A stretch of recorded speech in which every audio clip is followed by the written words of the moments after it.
우리 성도님들 오늘 또 어떻게 하루를 보내시고 오늘 예배 시간에 오셨는지, 하나님께서 보호하시고 하나님께서 함께 하셔서 오늘 예배 자리에 성령 은혜 가운데 당도해서 예배를 드리고 있는 줄로 믿습니다. 참으로 고난의 세월이지요. 쉽지 않는 삶의 연속입니다. 코로나도 그렇고 우리 개인의 삶도 경제적인 어려움에 맞물려서 쉽지 않은 세월을 지냅니다. 각 가정이 올바로 세울 수가 없는 우리의 형편들이 그러하고 개인의 삶도 소망을 품을 수 없는 이 시대를 살아가고 있습니다. 그러나 오늘 밤에 우리가 하나님 앞에 예배 자리로 모인 것은 하나님 앞에 소망을 갖기 위함이고, 살아계신 하나님의 위로를 받으면서 그의 능력을 얻고자 하여 이 자리에 모인 줄로 압니다. 우리 좌우에 계신 분들하고 서로 얼굴 좀 보면서 좀 밝은 모습으로, 가능하면 밝은 모습으로 서로 인사 좀 나누도록 하겠습니다. 성도님 사랑합니다. 성도님 축복합니다. 한 번 더 인사할까요? 성도님 기도하겠습니다. 정말 하실 거죠? 할렐루야. 우리가 하나님의 성전에 당도했으니까 기뻐하는 마음을 갖는 것도 당연하고, 우리가 인사 나누는 속에 하나님을 높이는 것도 당연합니다. 오늘 시편 12절 이하의 말씀을 가지고 여호와여 일어나옵소서, 오늘 성경 구절에 담긴 구절로 제목을 잡아봤습니다. 우리가 잘 지냈느냐고 인사도 하고 주의 이름으로 서로 인사를 나누지만 우리의 마음 한곁에는 여전히 어둠이 있고, 여전히 우리의 마음 가운데는 힘든 구석이 있음을 부인할 수 없습니다. 우리의 삶 자체가 매우 억울한 일을 많이 경험해요. 삶이 왜곡되고 우리의 삶의 불의가 우리를 넘어뜨립니다. 우리의 삶 자체가 모든 것이 순탄했으면 좋겠지만 원통할 때도 많이 있습니다. 그러나 오늘 본문의 말씀의 이 시인은 우리와 똑같은 상황 속에서 똑같은 심정을 가졌지만 하나님 앞에 촉구하는 기도로서 오늘 본문의 말씀을 시작하고 있습니다. 12절과 13절 초반을 읽어드리면 시인은 이렇게 하나님께 기도하지요. 여호와여 일어나옵소서, 하나님이여 손을 드옵소서, 가난한 자들을 잊지 마옵소서. 그리고 13절에 한탄하면서 어찌하여 라고 하는 말로 13절을 시작하고 있습니다. 여러분에게 여쭤보고 싶은 것이 있어요. 또 여러분의 마음 가운데 같은 질문을 해봐야 합니다. 하나님은 진정 우리에게 있어서 전능한 하나님이신가? 라고 하는 질문이에요. 우리의 고백 속에 정말 하나님을 전능한 하나님으로 고백하고 믿고 있는가? 전능하신 그 하나님과 교통하는 삶이 우리의 삶인가? 스스로에게, 또 제가 여러분에게 질문해보고 싶습니다. 근데 불행하게도 세상에 있는 많은 사람들은 하나님의 전능하심을 부인합니다. 그들의 각자의 이유가 있어요. 삶의 고통이 밀려오고, 그리고 많은 재난을 지켜보고, 전쟁의 위협이 끝이지 않을 때 허공에 대고 하늘에 대고 이런 질문을 합니다. 도대체 전능하신 하나님은 어디로 갔는가? 하나님은 선하시다고 흔히 이야기하고 그렇게 믿고 싶지만 하나님은 왜 악한 것들을 제하여 주지 아니하고 우리의 삶의 고난과 고통을 없애주지 않는가? 원망 섞인 표현으로 하나님의 전능성을 극구히 부정하려고 하는 것이 많은 사람들의 모습이라는 거예요. 그러나 우리가 창세기에서부터 요한계시록까지 성경 전체를 보면 하나님은 전능하신 분이라고 분명히 성경은 증언하고 있습니다. 하나님은 우리와 가까이 계신 분이고, 하나님은 사람들처럼 고난을 받고 있지는 않지만 고난을 지배할 수 있는 분으로 우리 앞에 계시다고 성경은 증언해주고 있습니다. 하염없이 하나님 앞에서 고통의 좌절에 자기 심령을 전하는 오늘 본문의 말씀에 시인이 하나님 앞에 기도하면서 하나님을 애써서 그 전능하신 하나님으로 인정하는 기도를 하고 있다는 거예요. 그래서 오늘 본문의 말씀은 뭐라고 시작합니까? 하나님이시여, 여호와 하나님이시여, 일어나옵소서. 하나님이 뭐처럼 보이죠? 누워있는 하나님의 모습으로 보였기 때문에 그렇습니다. 아니면 앉아있거나 아무 일도 하지 않는 하나님의 모습, 내게 있어서 그 어떤 능력도 허락지 않는 하나님의 모습을 자기 눈으로 연상해 보면서 시인은 그래도 마음 한구석에 남아있는 믿음을 가지고 하나님 앞에 그렇게 기도하는 거예요. 하나님, 그 자리에서 앉아 계시지 말고, 그 자리에 누워 계시지 말고 일어나옵소서. 그 다음 구절도 같은 의미입니다. 하나님이여, 손을 두옵소서. 여러분, 하나님의 손은 능력의 손이잖아요. 하나님의 손은 권세의 손이잖아요.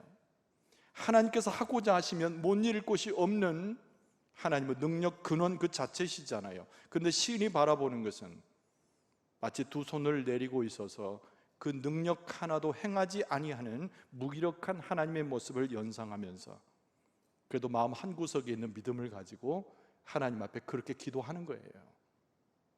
하나님, 당신의 그 능력의 손을 다시 올려 두옵소서라고 고백하는 거죠. 그리고 희미한 자기의 심령 상태에서 13절을 시작하면서 어찌하여 라고 하는 통한의 표현을 쏟아내고 있습니다. 어찌하여 하나님을 대적하는 자들이, 하나님을 부정하는 자들이 하나님을 멸시하도록 그대로 내버려 두십니까?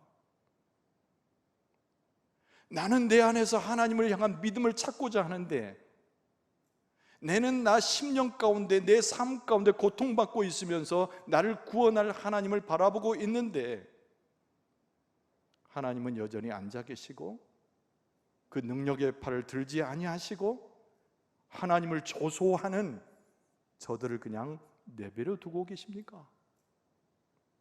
이런 질문이 12절과 13절에 나오는 시인의 자그맣게 남아있는 믿음 가운데 드리는 하나님에 대한 호소에 가까운 기도문이에요.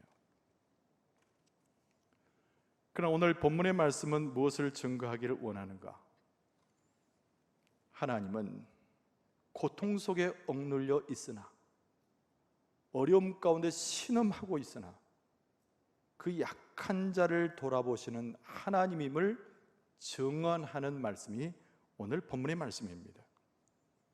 그래서 첫 번째로 찾을 수 있는 것은 약한 자를 돌아보시는 하나님, 이것이 매우 중요한 주제예요.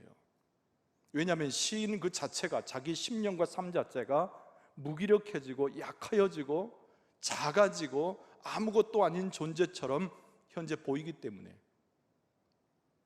하나님께서 나와 함께 하신다면 약한 자를 돌아보시는 분이 하나님 아니시겠는가?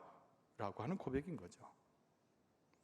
그래서 오늘 본문의 말씀 14절 이하에 시인이 이렇게 말합니다. 주께서는 보셨나이다.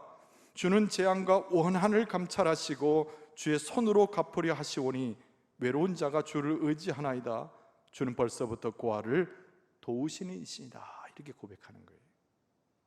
굉장히 성경의 하나님의 말씀을 기초로 해서 하나님 앞에 제법 지혜를 가지고 기도하는 시인의 모습을 만나게 됩니다. 약한 자를 돌아보시는 하나님.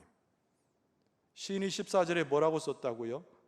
주님께서 보셨나이다, 이렇게 말하는 거예요.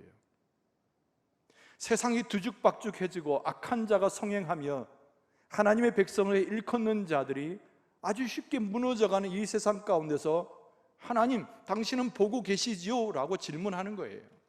많은 사람들이 하나님의 눈을 가리고 하나님은 무능한 자요, 전능성에서 벗어났다고 조소할 때에도 나는 하나님을 바라볼 때 하나님 지금 보고 계시지요? 라고 질문하는 거예요. 그 마음의 한구석에 자기의 믿음은 거기에 답하고 있습니다. 하나님께서는 보고 계실 거야. 하나님께서는 주목하고 계실 거야. 이 고통의 현장과 뒤틀려진 이 상황을 하나님께서는 보고 계실 거야. 그리고 그 근거를 들어서 뭐라고 표현하냐면 하나님께서는 벌써부터 고아를 도우시니다, 이 표현이에요. 여러분, 구약 성경에 나오는 약자들에 대한 대명사들이 있습니다. 그 약자의 대명사가 누군가니 과부 아니면 고아예요. 사회 경제적으로 어디 기댈 데가 없고 사람들에게 존중받지 못하며 그리고 모든 것에서 낙후되고 가장 낮은 위치에 있는 사람들의 대명사입니다. 오늘 본문의 말씀 가운데 시인이 하나님께 기도하면서 하나님 보시지요, 이 고통을 보시지요, 이 떨어져 있는 모습을 보시지요, 한없이 소망 없는 이 시대를 보시지요. 근데 하나님은 저 낮고 낮은 저 고아를 돌보시는 하나님이십니다 라고 고백하는 거예요. 그리고 그 고아를 돌볼 때에 벌써부터라는 말을 쓰죠. 내가 생각하지 못했을 저 진작에 저 오래전부터 고아를 도우시고 돌보셨던, 약한 자를 돌보셨던, 허망하여 넘어지는 자를 돌보셨던 분이 당신 아니십니까? 라고 하는 고백인 거죠. 이게 시인이 가지고 있는 영성이에요. 여러분, 오늘 시는 다윗의 시인지 누구의 시인지 잘 몰라요. 원래는 9편과 10편 함께 묶어져 있다고 해서 다윗의 저작으로도 이야기되지만 정확히 말하면 10번째 시인 10편은 저자를 잘 모릅니다.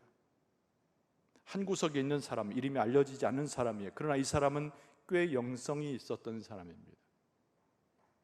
자포자기할 수 없는 자기 고통 속에 넘어져 있는 순간에도 하나님의 역사에 한 줄기 빛을 보고자 하는 것이죠. 약한 자를 돌아보시는 하나님. 여러분, 우리에게 또 질문할 수가 있어요. 우리가 믿는 하나님은, 우리가 인정하는 하나님은 약한 자의 하나님인가? 아니면 강한 자의 하나님이신가? 이 질문입니다.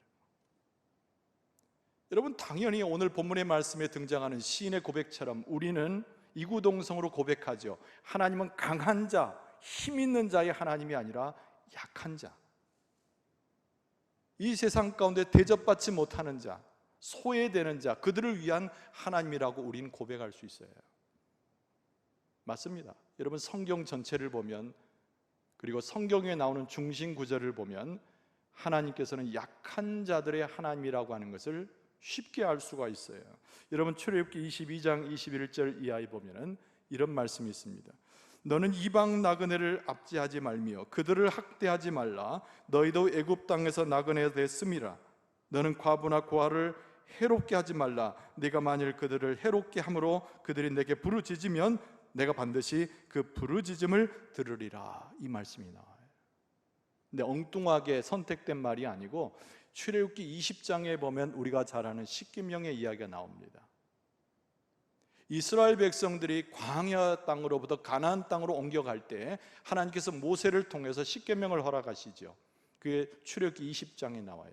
근데 출애굽기 21장, 22장은 뭐냐면 하나님께서 만들어 놓으신 10계명 이후에 이스라엘 백성들이 반드시 지켜야 되는 율례와 법도로에 대해서 하나님께서 가르치신 내용들이 십계명 이후에 쭉 기록되고 있습니다.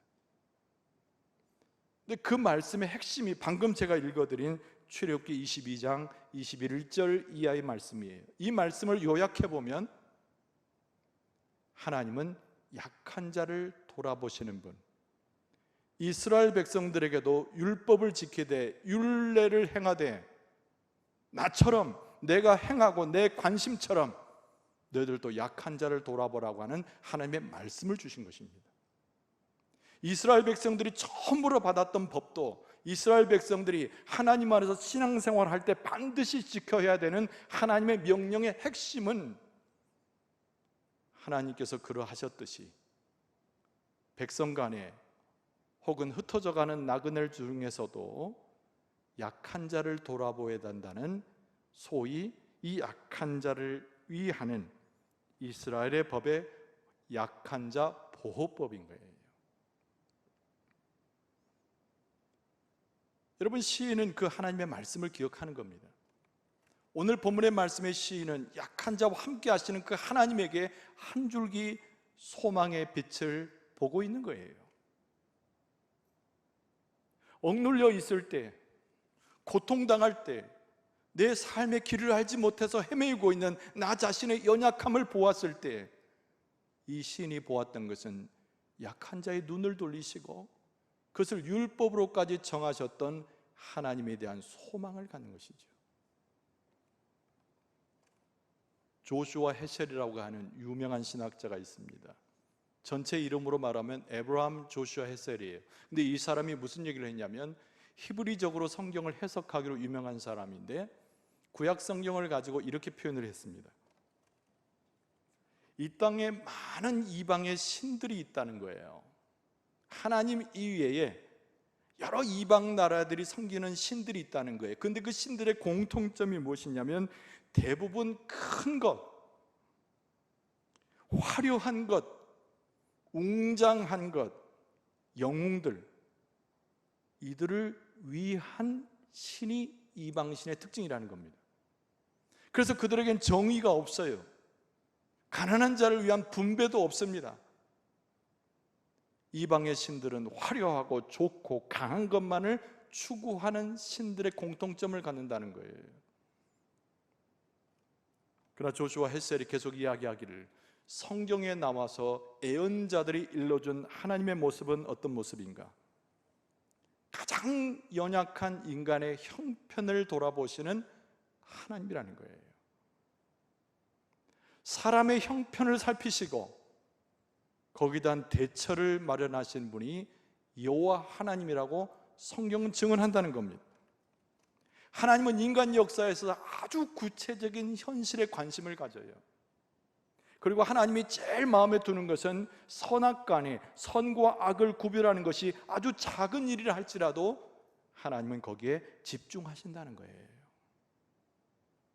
성경은 철저하게 하나님에 대해서 묘사하면서, 하나님에 대해서 소개하면서, 하나님의 영성을 이야기하면서 세상에서 힘을 갖고 세상에 강포한 자들의 편에 서신 분이 하나님이 아니고, 우리 여호와 하나님은 세상에서 고통받으나 약하여지고 연약하여지고, 그러나 하나님 앞에 나와서 소망을 두는 자들의 하나님이시라는 거예요.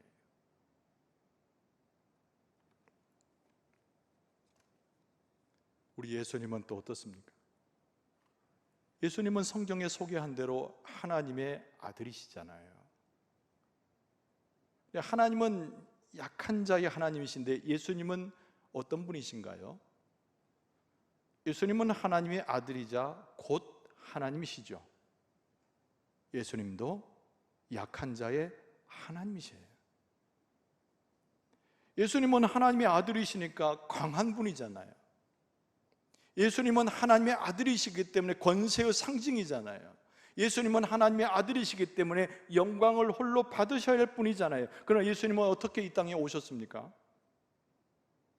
약한 자의 하나님의 뜻에 맞추어서 가난하고 약한 자의 모습으로 오셨단 말이죠. 예수님께서 어린 시절을 보내고 성장기를 보내셨던 갈릴리도 매우 가난한 지역이었습니다. 예수님이 어린 시절을 보냈던 나사렛이라고 하는 것은 별 볼 일 없는 동네였어요. 여러분, 예수님께서 공생애를 시작하셨을 때도 예수님께서 관심을 두셨던 사람은 그 당시에 강한 사람들, 능력 있는 사람들, 대단히 이름을 날리는 사람들에게 예수님이 관심 두신 것이 아니에요. 예수님이 관심 두셨던 사람은 가난했던 사람들, 약한 사람들, 소외됐던 사람들, 병자가 되어서 사람들에게 멸시받았던 사람들에게 예수님께서 관심하셨다는 거예요. 예수님은 곤고한 사람을 무시하지 않습니다. 예수님은 약한 사람의 마음을 떠나지 않아요. 예수님의 십자가의 죽음은 이 세상에서 약하여져 쓰러져가는 사람들을 위해서 예수님의 당신의 목숨을 버리신 사건이라는 겁니다. 이스라엘 백성들에게 약자를 위한 하나님의 보호법을 일러주신 것처럼 신약 성경도 이 시대를 살아가는 그리스도인의 경건에 대해서도 가르친 바가 있어요.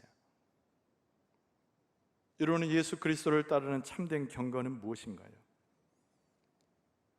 약자의 하나님, 약자를 위한 예수님처럼 우리도 약자들과 함께 하는 것이 경건이라고 일러줍니다. 야고보서 1장 27절에 보면은 하나님 아버지 앞에서 정결하고 더러움이 없는 경건은 곧 고아와 과부를 그 환난 중에 돌보고 또 자기를 지켜 새 속에 물들지 아니하는 그것이니라 그랬어요. 우리가 그리스도인으로 살아간다라고 하는 것은, 예수 그리스도를 믿고 살아간다는 것은, 예수 안에 소망을 둔다는 것은 나를 약자로 여기셨으나 날 보내신 예수 그리스도를 만나는 것과 동시에 예수님께서 그토록 관심하셨던 약한 자들을 돌보는 것에서 우리의 경건을 찾을 수 있다는 거예요.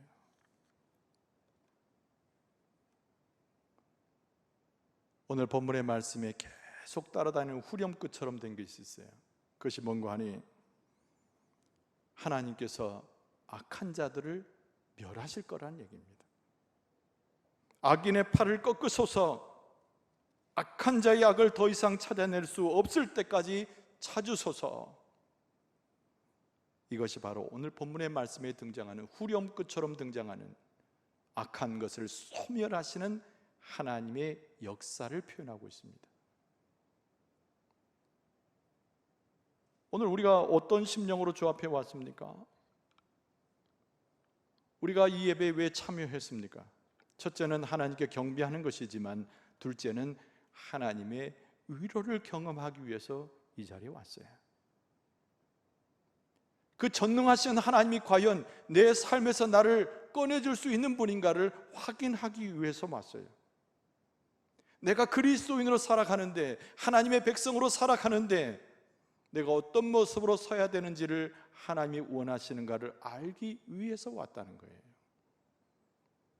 오늘 시인은 오늘 말씀 가운데서 우리 하나님은 약자를 위한 하나님이시기에 내게 얼굴을 돌리시고 나를 억압하는 악인들은 물리쳐 주신다고 하는 그의 신앙 고백을 하고 있습니다. 약한 자의 기도는 하나님 앞에 반드시 상달이 돼요. 그래서 우리가 기억할 것이 약한 자의 기도를 들으시는 하나님이라고 하는 표현입니다.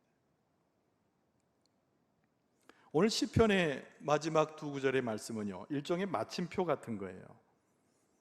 제가 다시 읽어드리죠. 17절에 보니까 여호와여 주는 겸손한 자의 소원을 들으셨사오니 그들의 마음을 준비하시며 귀를 기울여 들으시고 고아와 압제당하는 자를 위하여 심판하사 세상에 속한 자가 다시는 위협하지 못하게 하시리로다.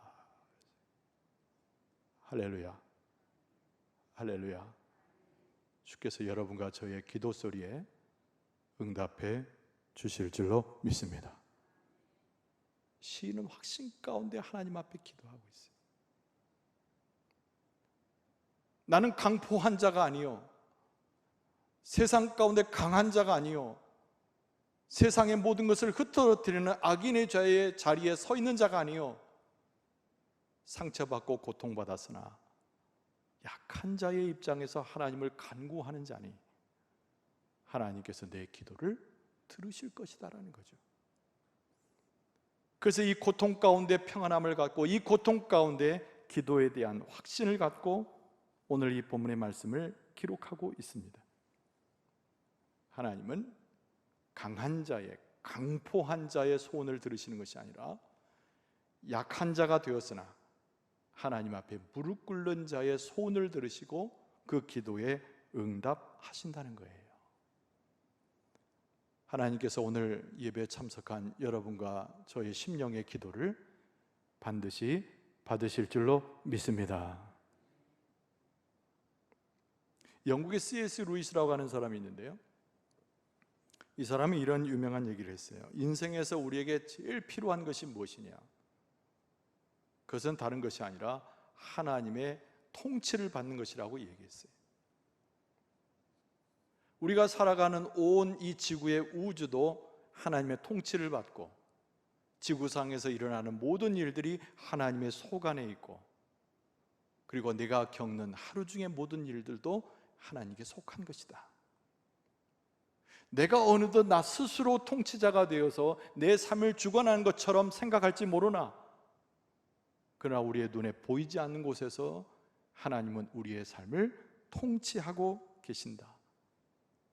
우리에게 가장 필요한 신앙의 고백이 있다면 하나님의 통치를 바라는 것이요, 하나님의 통치가 우리 가운데 임하는 것이다 라는 얘기를 했어요.